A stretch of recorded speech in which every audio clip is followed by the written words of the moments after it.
agora, até o final do ano, a minha ideia é a gente tentar fazer um meet toda semana, pelo menos, ou o máximo de vezes que for possível. Eu vou tentar disponibilizar algumas coisas para vocês também no Google Classroom, para vocês estudarem por conta. Do conteúdo que a gente vai começar a abordar hoje, ele está no capítulo 6 do livro, que acho que é Poder, Política e Estado. E esse é o tema que a gente vai abordar daqui em diante também. Então, na aula de hoje, a gente vai abordar dois conceitos, que é o conceito de poder e o conceito de dominação. E nas aulas posteriores, a gente vai trabalhar a formação do Estado moderno, a questão da cidadania e direitos humanos, e também vamos trabalhar a questão dos movimentos sociais. Como eu tinha comentado, é, e, é, e aí, se tiver tempo, né, para a gente fazer outras atividades aí e apresentar outros conteúdos ou revisar alguns outros conteúdos que vocês têm interesse, aí a gente tenta fazer isso mais para o final do ano também, sem problema. Então, é isso. Então, o conteúdo da aula de hoje é trabalhar sobre a ideia de poder e dominação, então a gente está entrando no campo da política. Esse triângulo aqui, é, eu queria falar umas coisas antes da gente começar a fazer a discussão sobre o tema propriamente da aula, que é a ideia de poder e dominação, que é falar um pouco do aspecto geral da política, né?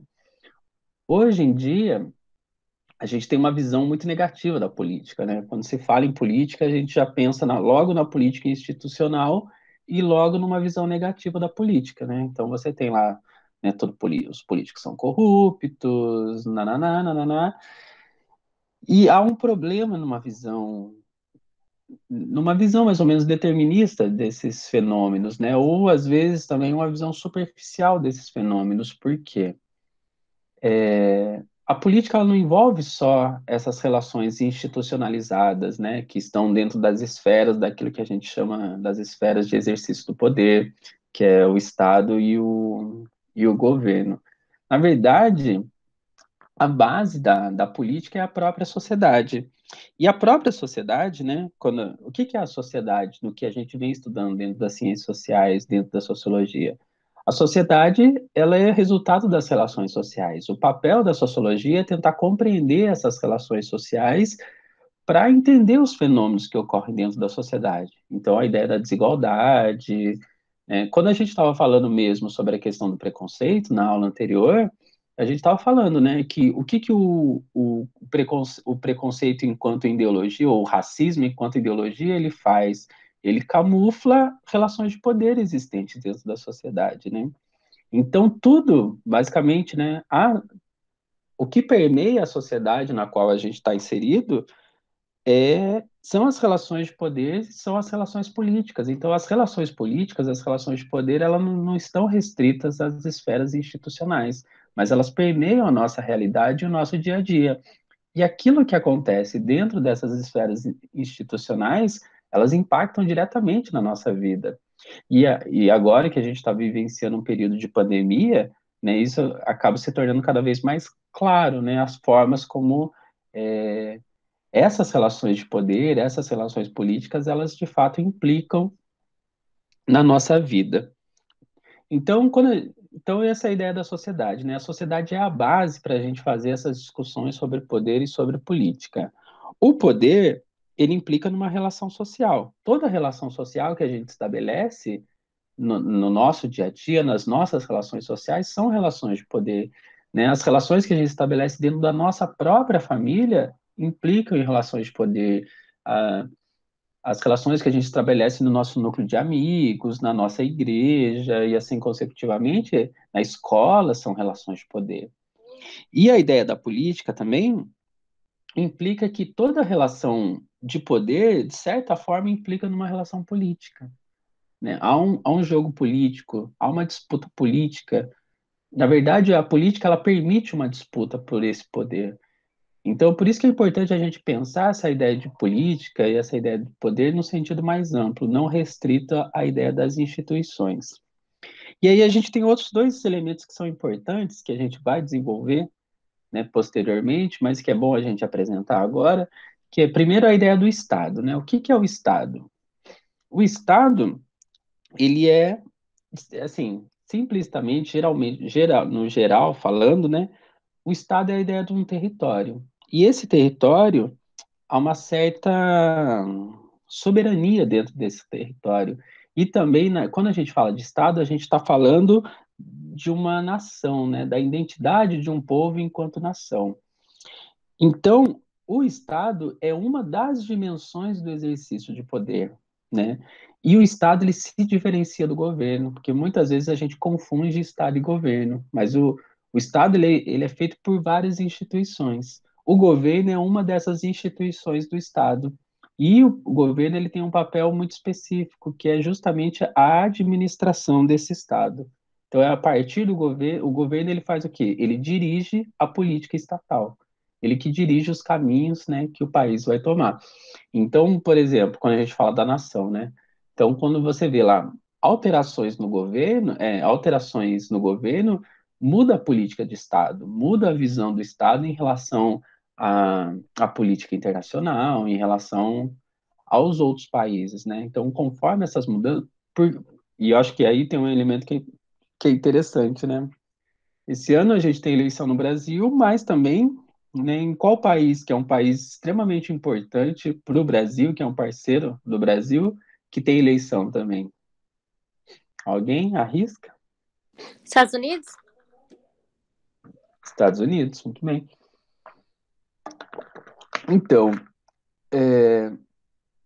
porque há uma preocupação do Brasil em relação à eleição dos Estados Unidos, por quê? Porque as mudanças que ocorrem nos Estados Unidos, os Estados Unidos é o segundo maior parceiro comercial do Brasil, o primeiro é a China.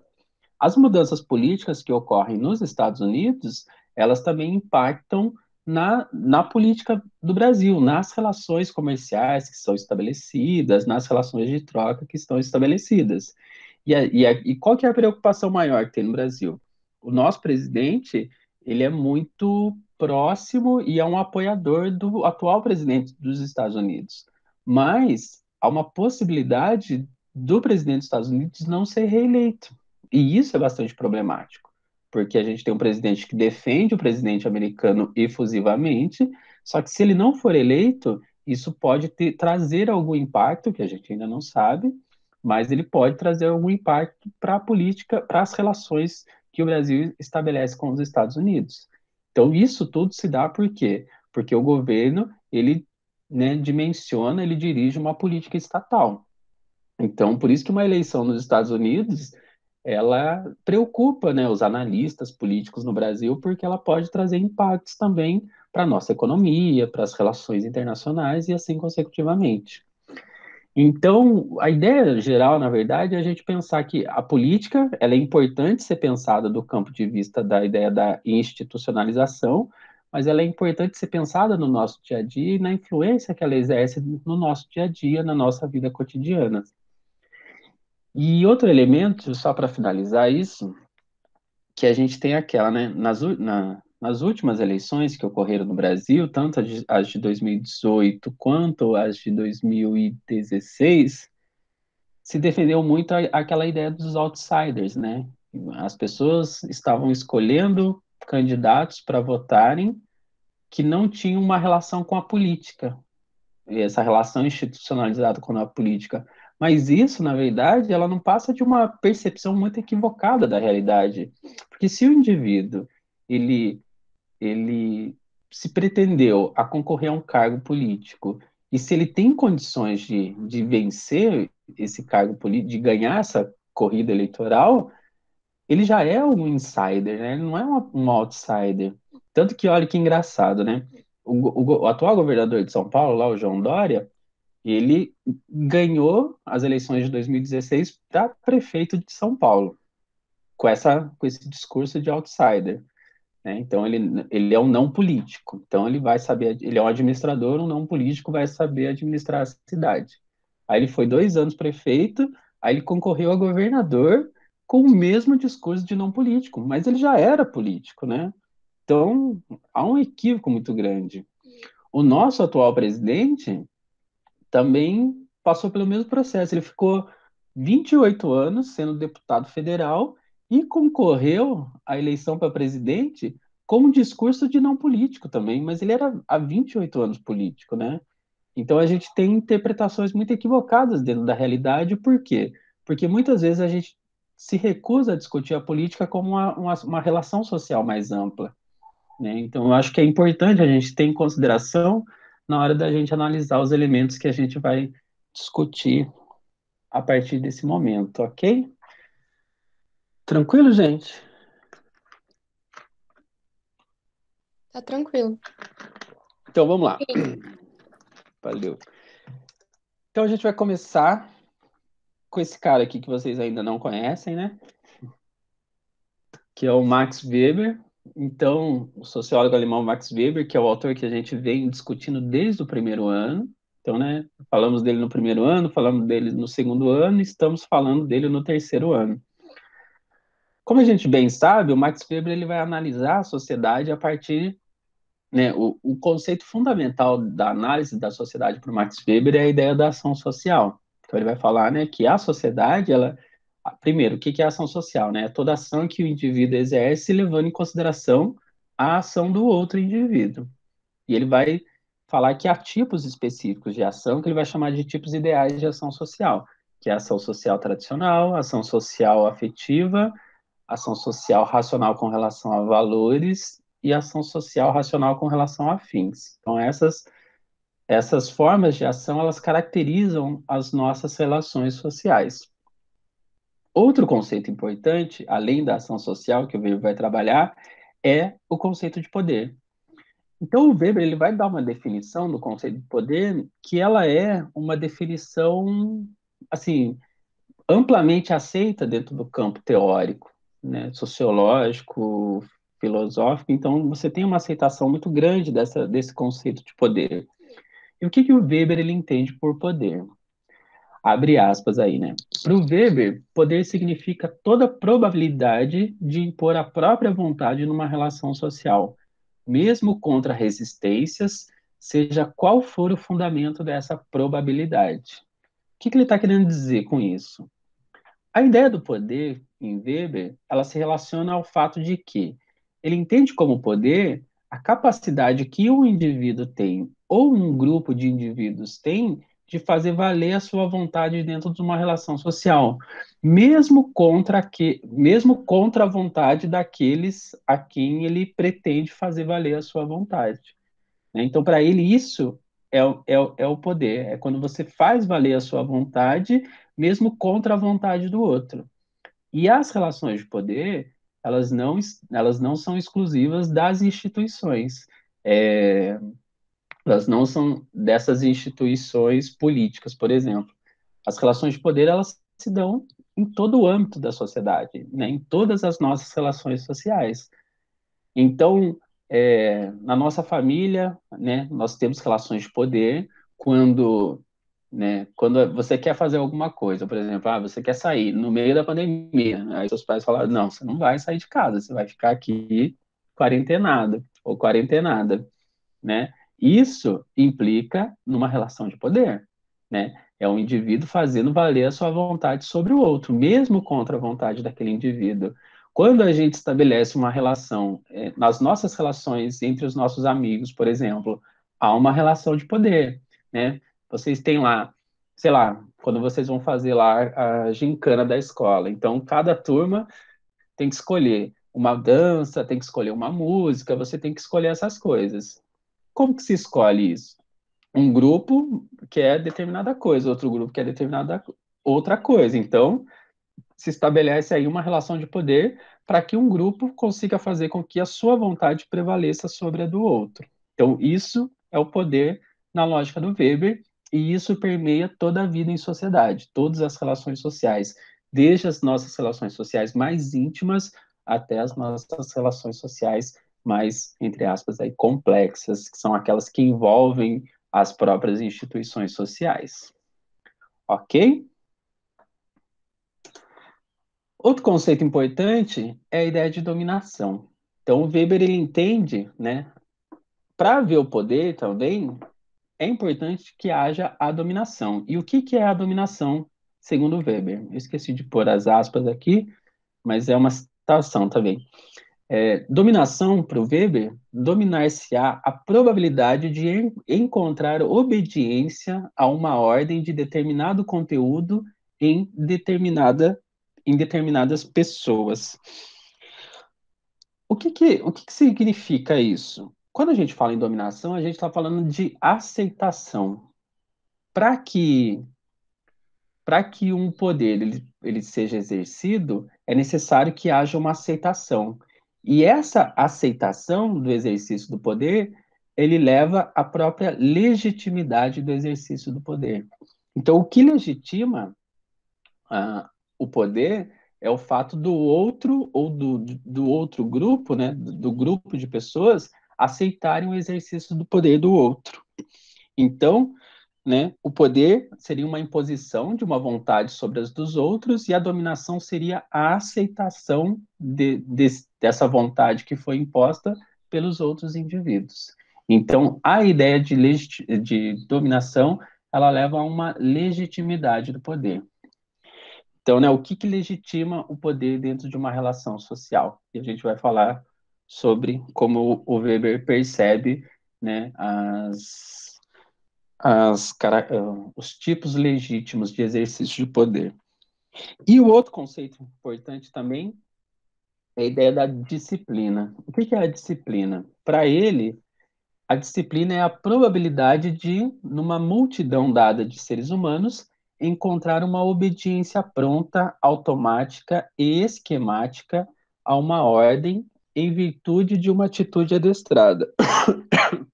Desculpa, gente. O que seria isso? Quando a gente está falando de disciplina, a gente está falando de um pronto atendimento a um poder.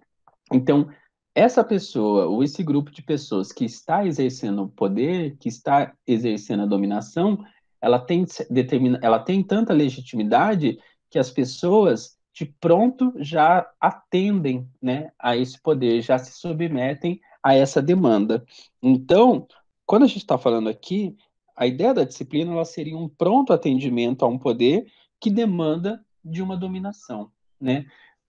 Como que isso acontece, né? Esse pronto atendimento, essa disciplina. Então a gente tem algumas estruturas que elas fazem com que os indivíduos eles já sejam disciplinados a aceitar determinadas relações de poder. Isso a gente pode pensar dentro da nossa própria família, né? Quem que exerce o poder dentro da nossa casa? Quem tem a última voz dentro da nossa casa, no caso de vocês? Pode ser o pai, pode ser a mãe de vocês. Então, há uma legitimidade dessa dominação. E essa legitimidade, ela cria uma disciplina. Então, ela faz que, de pronto atendimento, os indivíduos presentes dentro dessa relação sabem que eles têm que se submeter à vontade desse indivíduo, ou, né, no caso da sociedade, de um grupo de indivíduos. Apresentados esses três pontos, então a gente vai falar agora sobre as formas de dominação legítima. O Weber ele vai trabalhar com os tipos de dominação. E são três tipos de dominação que ele vai apresentar. A primeira delas é a ideia da dominação tradicional. No caso da dominação tradicional, o que prevalece, né, seria o seguinte: a autoridade, que é a capacidade, então, que o indivíduo tem de exercer essa disciplina sobre aqueles que se submetem à sua vontade, né? A ideia da dominação tradicional, então, ela implica que a autoridade ela resulta dos costumes e dos hábitos enraizados nos indivíduos. Então, você se submete à vontade de um indivíduo ou de um determinado grupo de indivíduos, por quê? Porque há um hábito dentro dessa relação, né? Essa relação, ela já se dá de uma maneira tradicional, ela já se dá de uma maneira que está enraizada já no cotidiano desses indivíduos. Então, você automaticamente se submete a essa relação. Qual que é o exemplo que a gente pode utilizar de uma dominação tradicional? Um regime político monárquico, por exemplo. Dentro de uma monarquia, o que caracteriza o poder do indivíduo dentro de uma monarquia? O elemento característico do poder dentro de uma monarquia é a ideia da hereditariedade, né? Então você tem lá a característica do nobre, que vai ser diferente das outras pessoas, e o poder ele é passado de geração para geração, através da hereditariedade. Então, é isso que legitima o poder daquele indivíduo ou daquele grupo de indivíduos. Então, no caso de uma monarquia, a gente tem, né, uma forma de dominação tradicional, que ela é passada de geração para geração. Quando a gente estava discutindo a sociologia brasileira, por exemplo, a gente estava falando, né, qual o tipo de família que predominou no Brasil no período escravocrata, né, no período da colonização brasileira. Qual foi o tipo de família que se caracterizou no Brasil e que influenciou a formação da sociedade brasileira, segundo os teóricos que a gente analisou? Alguém arrisca? Muito bem. Então é a família patriarcal, né? O que caracteriza a família patriarcal? O que caracteriza a família patriarcal é a dominância do homem. Então, a dominância do homem dentro das relações familiares, no caso da formação da sociedade brasileira, segundo os autores que a gente discutiu, Sérgio Buarque de Holanda, o Caio Prado Júnior, e o Gilberto Freire, sobretudo, é a ideia de que essa relação que se dá no âmbito familiar, ela também se expressa dentro das esferas econômicas e dentro das esferas políticas. Então, né, você tem a dominância do homem dentro de uma relação familiar e que se essa relação familiar, ela se desdobra para a sociedade. Então, aqui a gente também tem um tipo de dominação que a gente pode chamar de dominação tradicional, né? Então, é tradição que o homem ele seja o, o responsável dentro dessa relação. Na sociedade feudal, a gente pode pegar esse tipo de análise também, na questão quando a gente fala das instituições religiosas, também você tem essa estrutura tradicional de dominação e assim consecutivamente. A outra forma de dominação é a ideia da dominação carismática. O que seria a dominação carismática? No caso da dominação carismática, a autoridade ela vai se fundar em dons pessoais ou extraordinários de um indivíduo. Então, a ideia da dominação carismática ela está muito relacionada à ideia do próprio carisma da pessoa. Ela está muito relacionada à ideia das características pessoais daquela pessoa. A partir das suas características pessoais, esse indivíduo ele passa a exercer um poder sobre os demais ou uma dominação sobre os demais indivíduos. Se a gente for analisar na nossa história política brasileira, a gente tem diversos líderes carismáticos, né? Um clássico que é sempre citado é o Getúlio Vargas. Mas, para a gente trazer para a nossa política mais atual, o Lula foi um líder carismático. Então, né, ele tinha essa capacidade de convencimento das pessoas através do seu discurso, através da relação que ele estabelecia com as pessoas, então ele era bastante convincente. Tanto que, se a gente for fazer uma análise, né, da relação do Lula, quando a Dilma foi eleita, a Dilma, por exemplo, ela não é uma líder carismática. Tanto que ela não tem o que a gente vai chamar, né, de capital político, entre aspas, aí, grande. Ela conseguiu ser eleita por quê? Porque quem fez a campanha e esteve na campanha dela o tempo todo do lado dela era o Lula. Então, assim, a figura do Lula, né, que é uma pessoa, que é um líder carismático, fez com que ele elegesse diversos outros políticos com a sua imagem, porque ele tinha uma característica específica, né, que fazia com que as pessoas é, cultuassem a figura dele. Outro líder carismático que a gente tem na atualidade é o próprio presidente atual, que é o Jair Bolsonaro. Ele também é um líder carismático. Ele convence as pessoas através do seu discurso, através da relação que ele estabelece com as pessoas. Né? Vocês lembram quando ele veio para Londrina mesmo? Você tinha lá, né, o aeroporto lotado de pessoas para recebê-lo e tudo mais. E aí tem um elemento interessante para você ver como que essa ideia do líder carismático, da dominação carismática, ela tá muito presente na figura de um indivíduo. Quando o Bolsonaro foi eleito presidente, ele, ele entrou para um partido chamado PSL. Antes das eleições de 2018, o PSL ele tinha um deputado federal na Câmara dos Deputados. Então, ele tinha um único deputado. Com a figura do Bolsonaro no partido, o PSL e esses candidatos do partido passaram a fazer a campanha a partir da imagem do Bolsonaro, o PSL elegeu mais de 50 deputados, né? Então, assim, ele saiu de um para mais de 50. Por quê? Porque você tem essa figura, né, do líder carismático que é muito forte. Então, aqui nem vou entrar no mérito da questão, né, da função que ele exerce dentro da estrutura do poder, mas sim de como que a figura do líder carismático ela tem implicações dentro do âmbito da política. E, por último, seria a dominação racional legal. O que seria a dominação racional legal? É a ideia de que, nesse caso, a autoridade ela é exercida sob aspectos legais, ou seja, em razão de normas e em razão de leis. Então, aquele que exerce a dominação dentro da sociedade não é o indivíduo em si, mas é a posição que o indivíduo ocupa dentro de uma estrutura de poder. Por exemplo, no caso de uma sociedade democrática como a nossa, você tem uma estrutura. Quem que exerce o poder dentro dessas estruturas é o cargo, não o indivíduo em si que ocupa o cargo, mas o cargo em si. Então aqui a gente está falando daquela estrutura racional legal que o Weber está falando, né?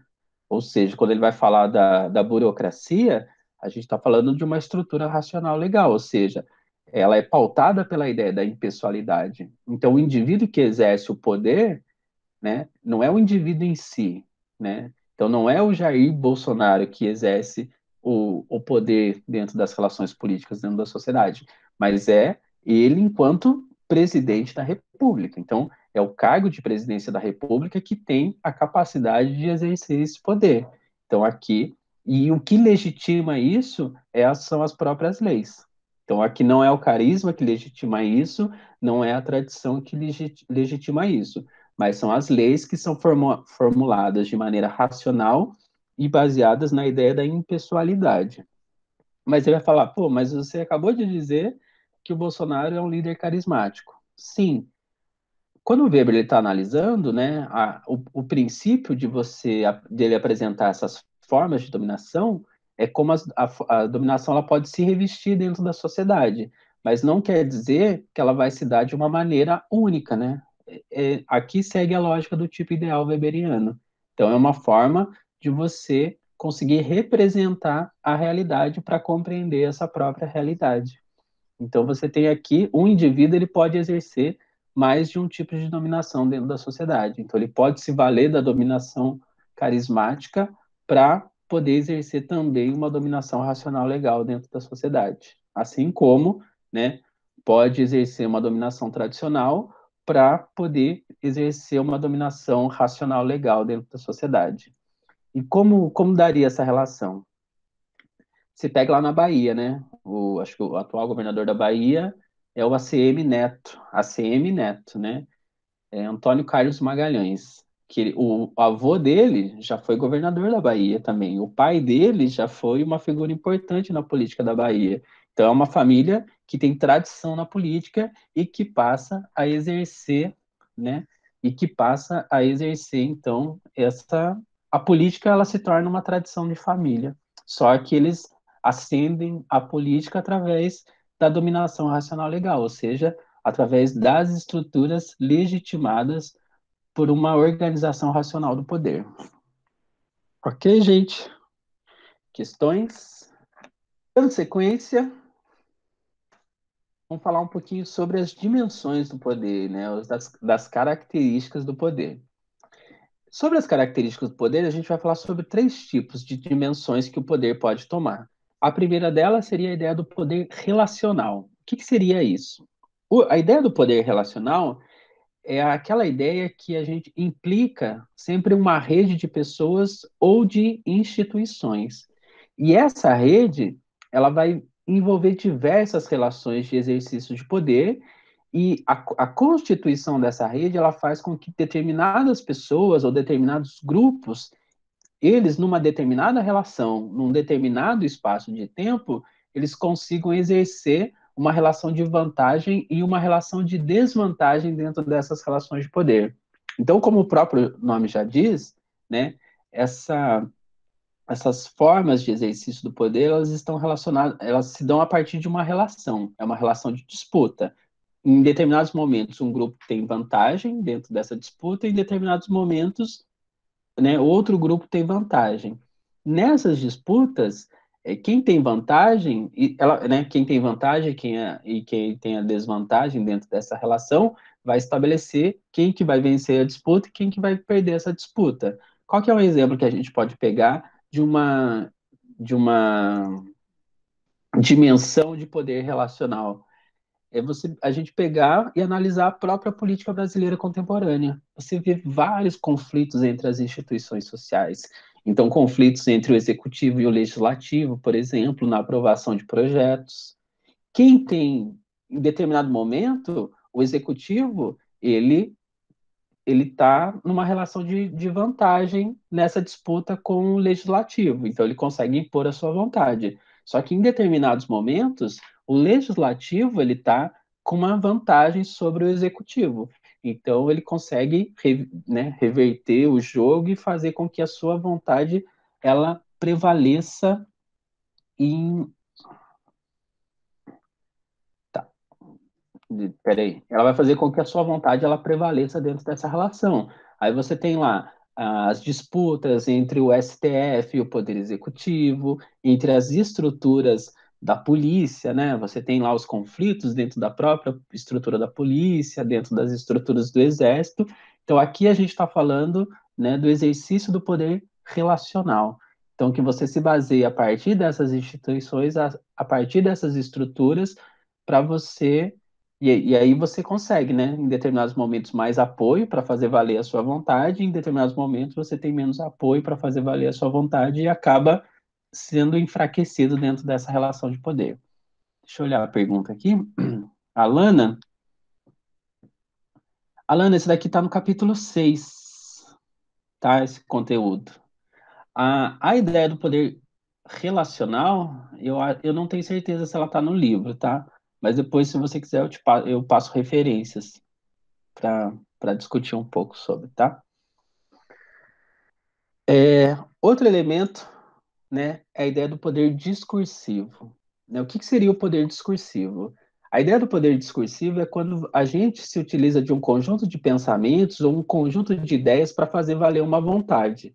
Neste caso, né, no caso do poder discursivo, para a gente conseguir fazer a nossa vontade, a gente vai se utilizar da própria fala, a gente vai se utilizar da nossa própria narrativa, ou também da intersecção entre a percepção e a vantagem. O que seria isso? Eu fazer com que o indivíduo perceba que aquilo que eu estou propondo vai ser mais vantajoso não só para mim, como mais vantajoso para ele.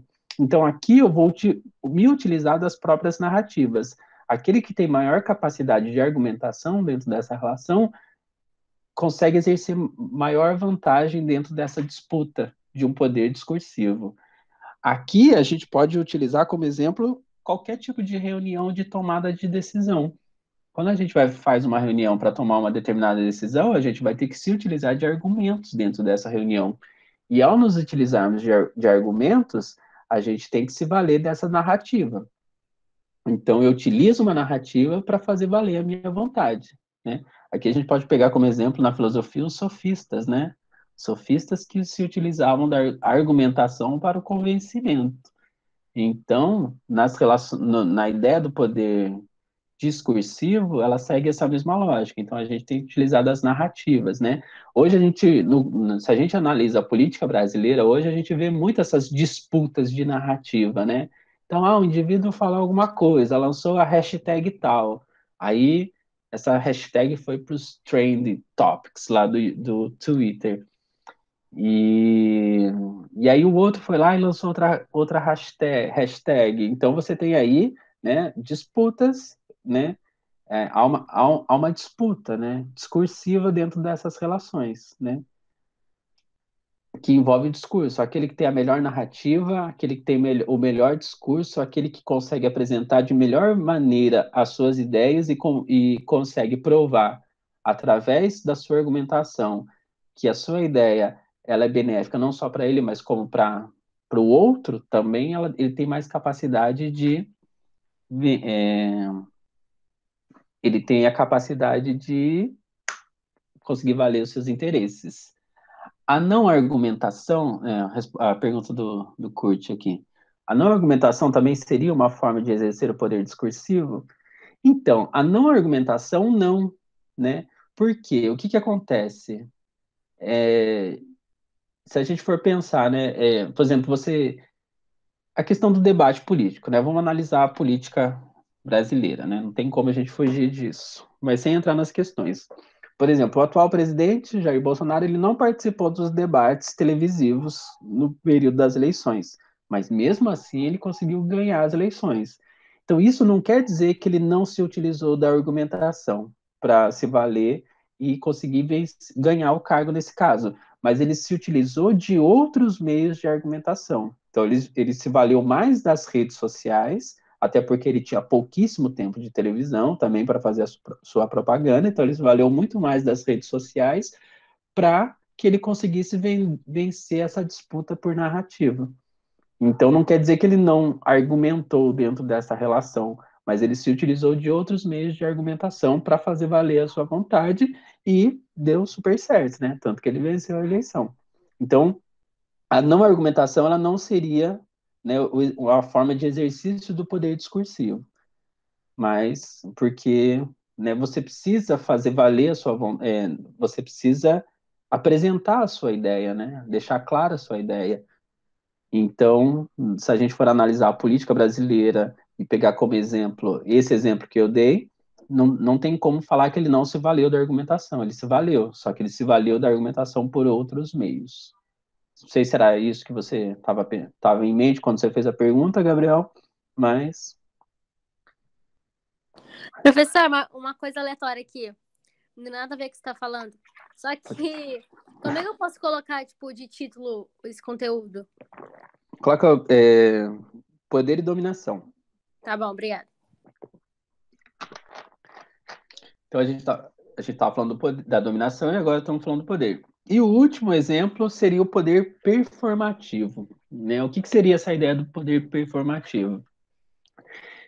Aqui, no caso, seria a ação que o indivíduo ele executa dentro da sociedade, né? Então, através das suas ações, através da sua performance, ele consegue demonstrar, né, a sua capacidade para continuar exercendo determinado poder.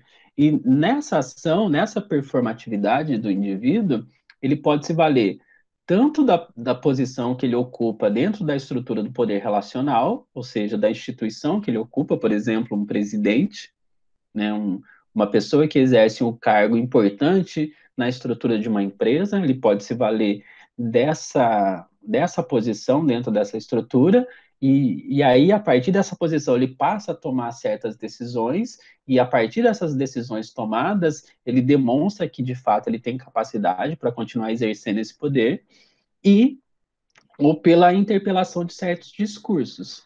Então, o indivíduo ele pode se basear nos dois elementos, né? Tanto, é, tanto na sua performance, né? Ele pode tanto executar determinadas ações que vão demonstrar a sua capacidade, ou ele pode, a partir da estrutura que ele ocupa, utilizar certos discursos, né? Então, ele ocupa lá não tem como a gente fugir dos exemplos, mas a gente pode pegar nesse segundo exemplo bastante o nosso atual presidente. Ele se utiliza muito dessa estratégia. Então, ele tem o seu cargo na presidência, mas ele interpela muito discursos a partir do cargo que ele utiliza para, né, exercer, e aí ele exerce uma performatividade, né? Então, ele tem uma performance. Deixa eu ver só a pergunta da Alana. É isso que acontece na época de eleição, quando os candidatos promovem obras, então, exatamente, né? Ótimo exemplo.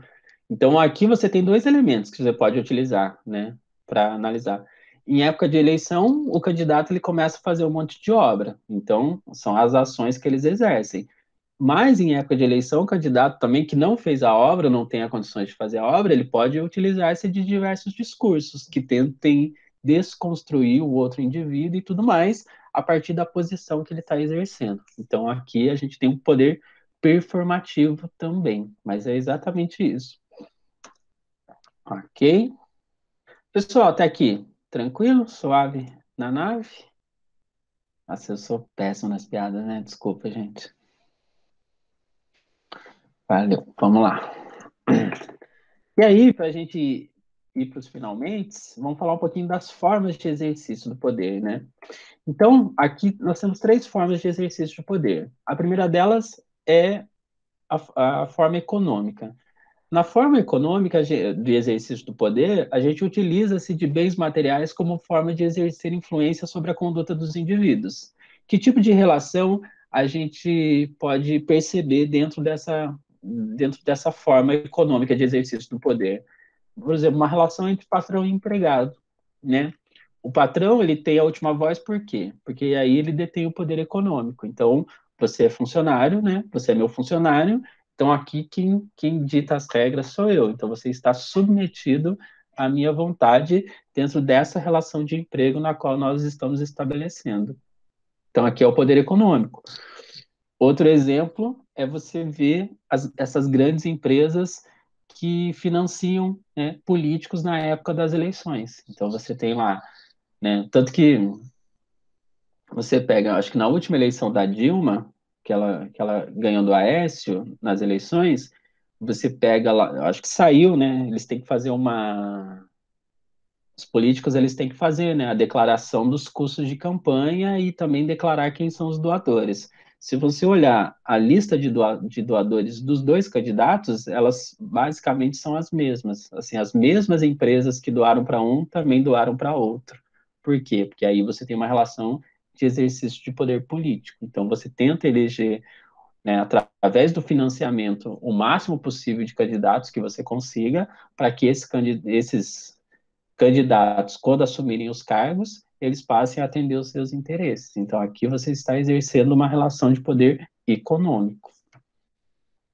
O outro seria a própria ideia do poder político, né, que seria o quê?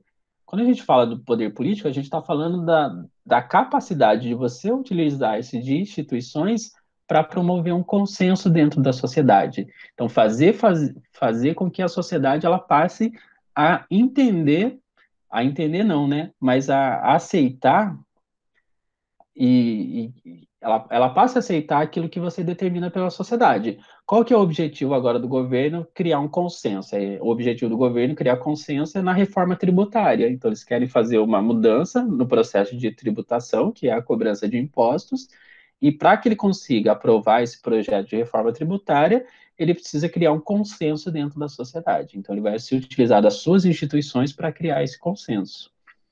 O que tem uma característica muito forte dentro do poder político também é que o Estado, Weber vai definir o Estado como o Estado é a única instituição que tem a legitimidade do uso da força. Então, o Estado, como que o Estado ele exerce a força? O Estado ele tem um braço armado, que é o Exército e a Polícia. Então, o Estado ele pode se valer do último da força como último recurso para poder impor a sua vontade sobre uma determinada coletividade. Isso a gente tem diversos exemplos. Se você pega, por exemplo, numa greve de trabalhadores, né, vamos pegar a greve dos professores aqui do estado do Paraná, lá em 2015. 2015? 2015. Então, os professores foram lá protestar contra a votação da reforma da Previdência, só que o governo, ele queria, né, ele precisava, segundo os interesses dele, aprovar aquela reforma.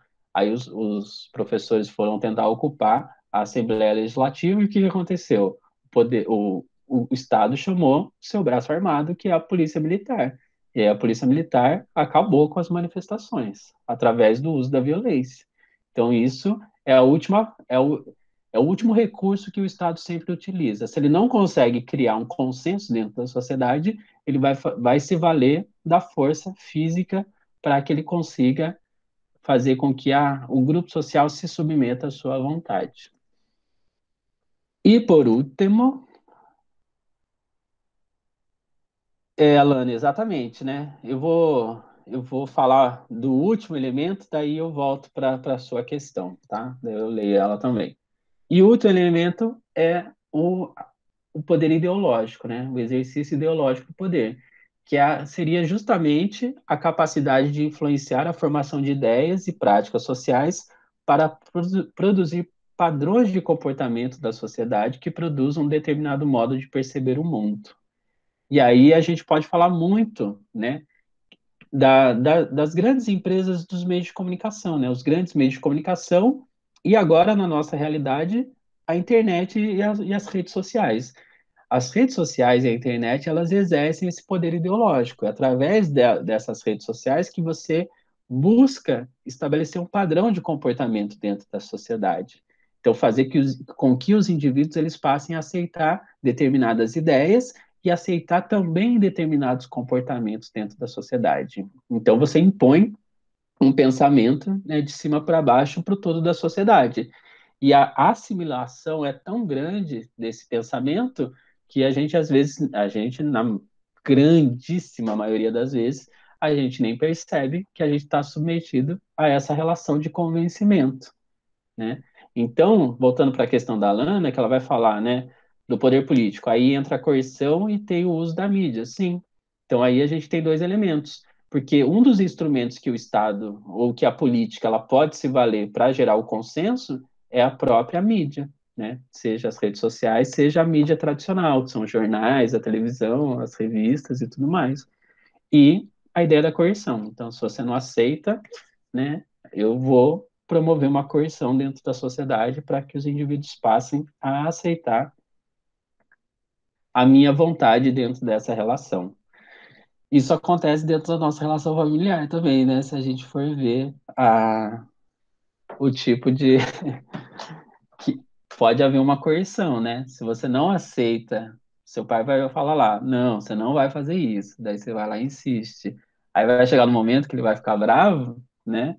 Ou ele te dá umas palmadas, ou ele te põe de castigo e fala, pronto, agora acabou. Então a coerção é sempre o último recurso dentro da relação. E por último, só para a gente finalizar, falar um pouco das fontes de poder, né? Algumas delas a gente já falou. Então a gente tem aqui como fonte de poder econômico, aqueles que detêm, né, maior capacidade econômica, têm maior capacidade para exercer o poder político, o poder cultural, o poder militar, né, as estruturas, as esferas da militar, a questão das normas sociais, né? Então, quando a gente fala das normas sociais, as leis, as regras racionalmente estabelecidas dentro da sociedade, elas são fontes de exercício de poder, então você exerce o poder através das leis, a questão das ideias, né, o poder ideológico, e também a questão dos números. Ou seja, quando a gente pensa nas pessoas mesmo. Se eu tenho sei lá, até mesmo nas nossas, sei lá, na questão da gincana, né? Voltando para a ideia da gincana. É, se você consegue convencer mais pessoas de que a sua ideia é melhor do que a outra ideia com a qual você está disputando, né? Você faz valer a sua vontade dentro dessa relação, porque você tem mais apoiadores. Então, aí o número, ele é muito relevante dentro dessas relações de disputa. Na questão de uma democracia, né? Que a gente elege os nossos representantes a partir do voto. Então, o número de votos ele é fundamental para que a pessoa possa exercer determinado cargo. Alana, então, o poder político e ideológico se relacionam bem, né? Um quer produzir o consenso e o outro traz os meios para essa produção. Sim, com certeza. Com certeza. Eu acho que, assim, na verdade, são fundamentais, né, para que um ocorra. Tanto que você tem, sei lá, por exemplo, vou pegar como exemplo o atual presidente. O atual presidente tem uma rixa com a Rede Globo, né? Tremenda. Então, fala mal, critica e vice-versa. Então, é uma relação mútua, né? Um critica o outro.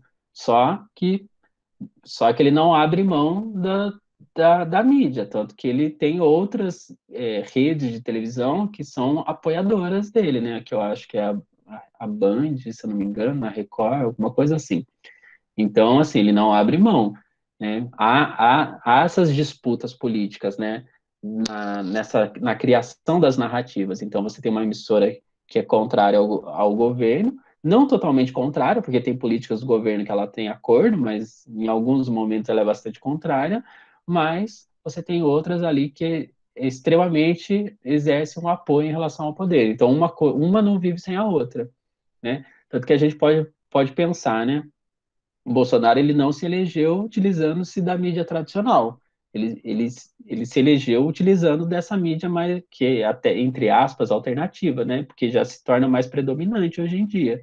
Então a televisão ela começa a perder espaço para a internet. Então o Bolsonaro ele se utilizou da sua capacidade de utilizar as redes sociais para conseguir se eleger. Assim como aconteceu no caso do Brexit lá na Inglaterra, né, a separação do Reino Unido do resto da União Europeia. Então, foi utilizando-se dessa estrutura, né, midiática, só que através da internet, através das redes sociais. E é isso mesmo. Pessoal, a aula de hoje é isso. Alguém tem alguma questão? Alguma dúvida? Pode falar, gente, fica à vontade. Sir, eu queria que você voltasse de novo no poder relacional, que eu não entendi direito. Poder relacional, Ellen, é quando você se utiliza de certas estruturas para poder exercer o poder. Só que no poder relacional, assim, ele há uma disputa de poder. Então, em determinado momento, você pode ter uma vantagem dentro dessa disputa, porque você conseguiu costurar melhor os seus apoios, vamos dizer assim, e em outro determinado momento você pode ter uma desvantagem nessa disputa. Então, como exemplo, a gente pode utilizar, né, as relações do executivo com o legislativo. Por exemplo, às vezes o presidente ele quer aprovar um projeto de lei que a Câmara dos Deputados ela vai considerar que não é um projeto interessante. Então, a Câmara vai se articular para fazer com que o presidente ele não aprove aquele projeto. Só que em determinados momentos o poder executivo ele conseguiu costurar o seu apoio de uma forma tão bem, né, tão boa, né, conseguiu maioria ali na Câmara, que ele vai conseguir fazer com que o seu projeto que ele seja aprovado.